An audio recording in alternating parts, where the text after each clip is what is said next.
महाबळेश्वरमधून एक मोठी आणि आनंददायी बातमी समोर येत आहे. गेल्या काही दिवसापासून महाबळेश्वर आणि पाचगणी परिसरात सुरू असलेल्या संततधार पावसामुळे महाबळेश्वरची जीवनवाहिनी मानला जाणारा ऐतिहासिक वेण्णा लेक अखेर पूर्ण क्षमतेने भरून ओसंडून वाहू लागला आहे.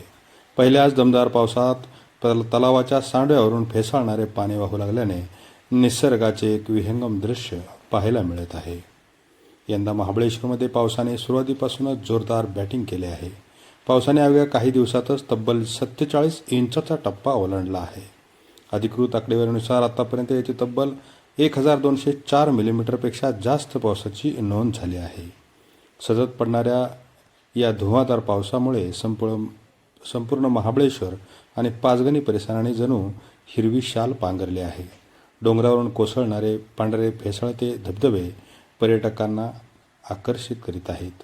निसर्गाचे हे देखणे रूप डोळ्यात साठवण्यासाठी पर्यटकांनी महाबळेश्वर आणि पाचगणीत मोठी गर्दी केली आहे.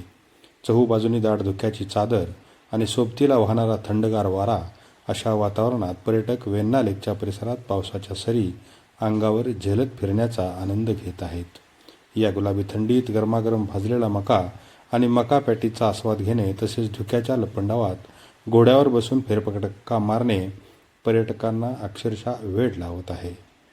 वेण्णा लेक पहिल्याच पावसात तुडुंब भरल्यामुळे पाचगणी आणि महाबळेश्वरकरांची पिण्याच्या पाण्याची चिंता आता कायमची मिटली आहे. त्यामुळे स्थानिक नागरिक आणि व्यापाऱ्यांमध्ये आनंदाचे वातावरण असून पर्यटन व्यवसायालाही मोठी उभारी मिळाली आहे.